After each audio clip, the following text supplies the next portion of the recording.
જો આપણે ફરી પાછું કાલે શેમ્પૂ બનાવ્યું હતું, હવે આજે ફરી પાછા ઓર્ડર આવ્યા છે. શેમ્પૂનું રિઝલ્ટ બહુ સારું લાગે છે. તે એકબીજામાં તેના ફ્રેન્ડ સર્કલમાં શેર કરે છે, તે લોકો પણ મંગાવે છે. અને મારા ભાવનગરમાં તો પ્રોપર ખૂબ જાય જ છે. પણ જો તમારે કોઈને બહાર મંગાવવું હોય તો તમે મારા નંબર ઉપર કોન્ટેક્ટ કરી શકો. ડાયરેક્ટ વોટ્સઅપમાં પણ મેસેજ કરી શકો છો. તમારું એડ્રેસ સરખું લખીને મોકલવાનું, જેથી અમને જે કુરિયર કરીએ ત્યારે કોઈ તકલીફ ન પડે. અને આ શેમ્પૂ છે તે સાવ નેચરલ છે, તમારા ખરતા વાળ અટકાવશે અને અકાળે સફેદ થતા હોય ને તે વાળ પણ અટકાવે.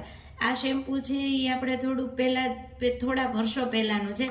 આમળા અરીઠા શિકાકાઈથી પેલા વાળ ધોતા ત્યારે કેટલા સરસ વાળ એકદમ સ્મૂથ સિલ્કી બનતા. એ સેમ એ જ શેમ્પૂ છે જે તમારે તમે વાપરશો ને ત્યારે તમને ખ્યાલ આવશે.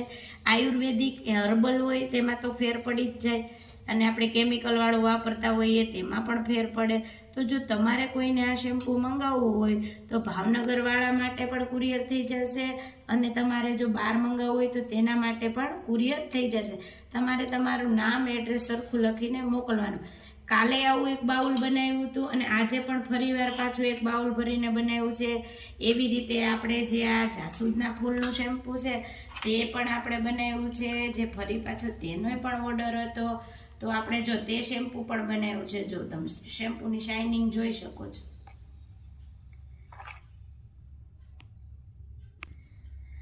જો આ શેમ્પૂની શાઇનિંગ જોયા પછી તમને ખ્યાલ આવશે. આ શેમ્પૂની બોટલ ભરાશે ત્યારે પણ હું તમને એક વિડીયો નાખીશ, એટલે તમને ખ્યાલ આવશે. જો આવી રીતે આ જાસૂદના ફૂલના શેમ્પૂનો પણ સરસ ઓર્ડર છે, અને આ આપણે આમળા અરીઠાનું શેમ્પૂ છે તેનો પણ સરસ ઓર્ડર છે. તો આવી રીતે આપણે રોજ ડેઈલી એક બાઉલ ભરીને આપણે શેમ્પૂ બનાવીએ છીએ અને તે સેલ થઈ જાય છે. તો જો તમારે કોઈને આ શેમ્પૂ લેવું હોય તો મારા નંબર ઉપર કોન્ટેક્ટ કરજો. Thank you.